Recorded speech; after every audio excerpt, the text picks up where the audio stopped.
Every cloud has a silver lining.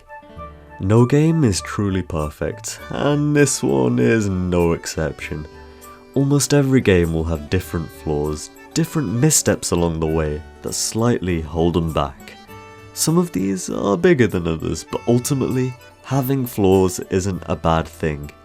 In fact, in many cases, it can be really positive because with every mistake a game makes, something different is usually gained as a result. Whether it's forced motion controls, excessive backtracking, or too much hand-holding, while these qualities may look bad on the surface, there's always a silver lining.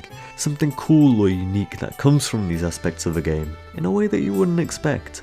When a game is flawed, many people choose to give up on it, and some just never give it a chance in the first place. It's sad, but in a way, understandable. The game we'll be discussing today certainly wasn't without its flaws, but to me, it's what you're left with when you look past them that really counts. I'm FibreOpticBroadbean, and this is why I love The Legend of Zelda Skyward Sword. For those of you who've played it, what's the first thing that comes to mind when you think of this game? For me, it's this.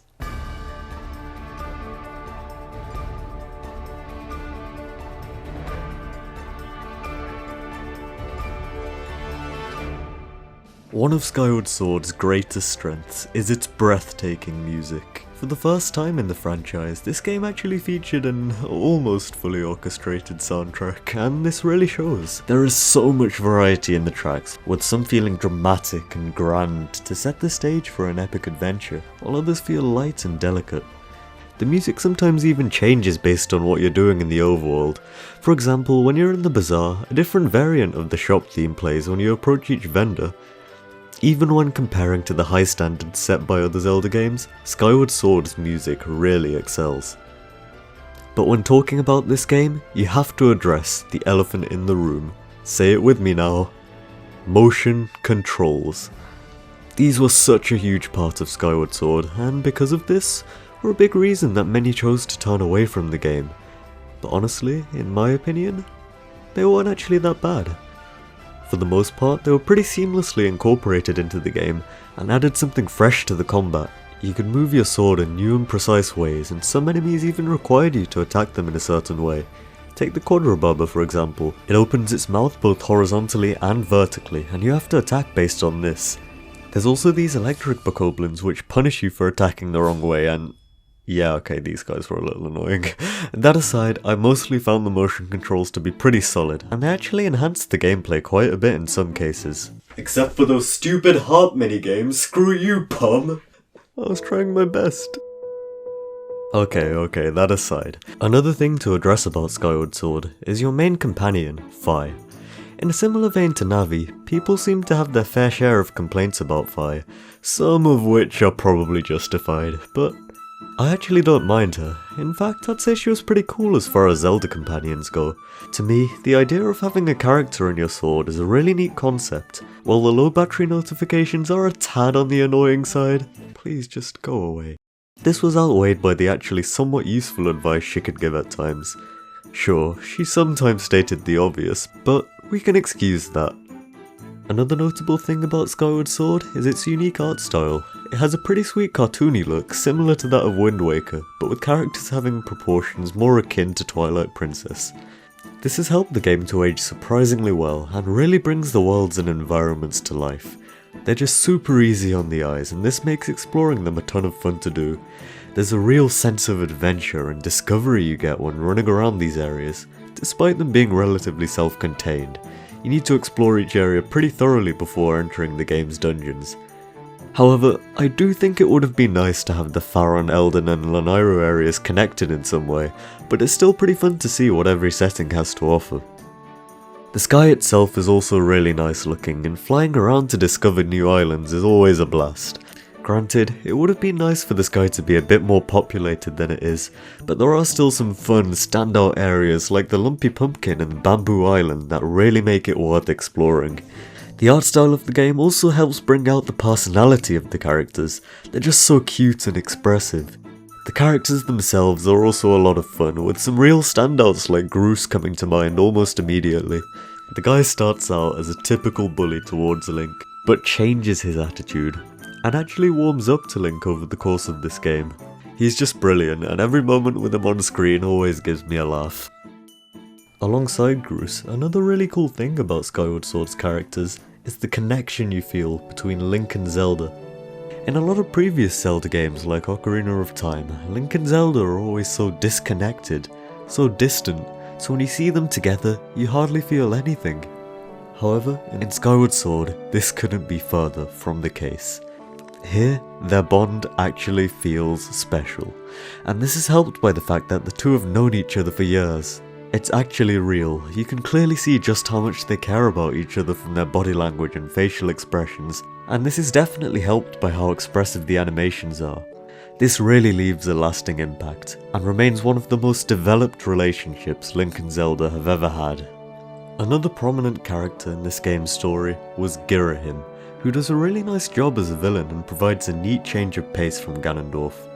While Ganondorf was always portrayed as a strong and powerful figure with clear intentions, Girahim on the other hand was a lot more mysterious, and in a way, a lot more sinister and intimidating as a result. You encounter him many times throughout your journey and clash swords with him on numerous occasions, building up to an epic showdown. Speaking of which, Skyward Sword also has some killer boss fights to go along with Girahim. Koloktos always springs to mind as a really memorable and epic fight. You had to use the whip from the dungeon to rip this guy's arms off and attack him with his own weapons. The mini-bosses don't disappoint either. The showdown with Scervo, the robot pirate for example, feels so dramatic. You see him proudly standing aboard before you engage in an intense battle to knock him off the edge once and for all. The atmosphere around this fight was just superb. I love the idea of fighting a pirate on an old ship, and that brings me onto my next point, the dungeons. In my opinion, Skyward Sword had some of the best dungeons in the entire franchise. You had the sand ship, which was a fantastic setting for a dungeon and seamlessly incorporated time travel mechanics into the design, as well as the ancient cistern, which looks all serene and pretty above the surface, and then you delve deeper into the ominous, gloomy depths. The stark contrast between these two areas really makes the dungeon stand out to me.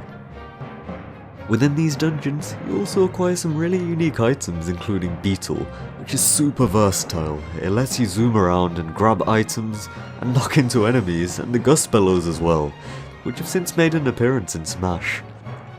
Many of these weapons can also be upgraded in Gondor's shop back in Skyloft. The weapon upgrades were something that provided a nice sense of progress and always gave you something to look forward to upon returning.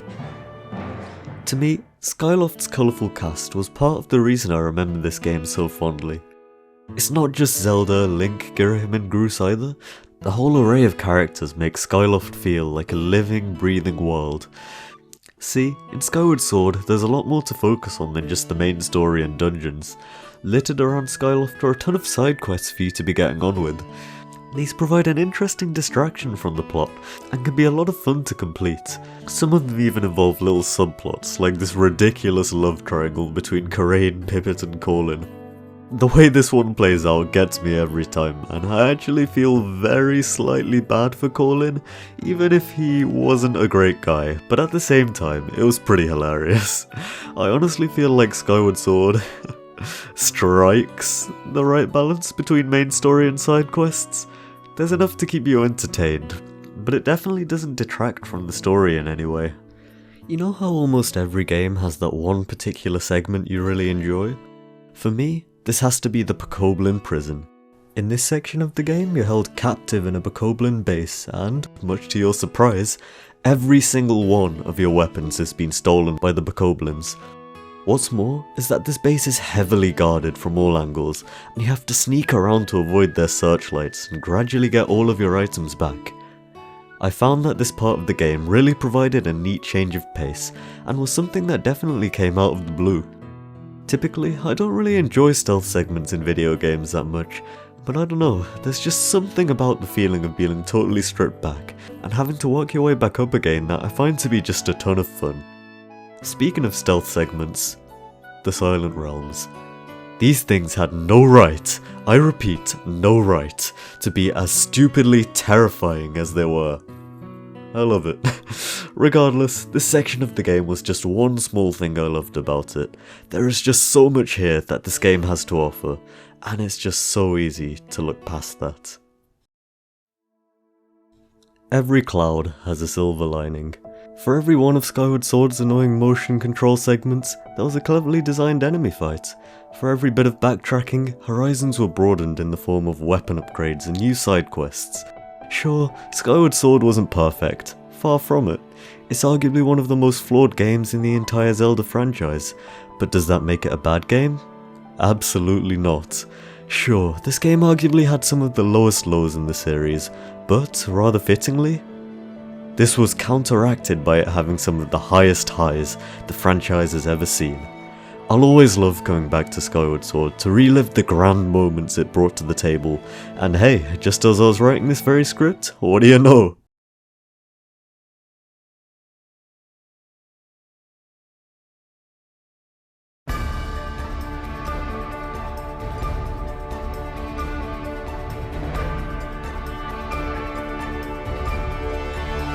Words cannot express just how excited I am for Skyward Sword HD. Being able to relive this game on the Switch with the gorgeous HD graphics is gonna be incredible, and it already looks to have smoothed some of the rough edges the original had. Ordinarily, this is where I'd say something like, gee, I hope Skyward Sword gets a remake sometime. But I guess that's not necessary now. So, what do you guys think? Are you looking forward to Skyward Sword HD? I know I am. If you didn't play the game on the Wii, I'd definitely recommend giving it a second chance now. Be sure to let me know in the comments down below. I'd love to hear your thoughts on the announcement. With that said, thanks a bunch for watching, and I really hope you've enjoyed the video. Catch you later.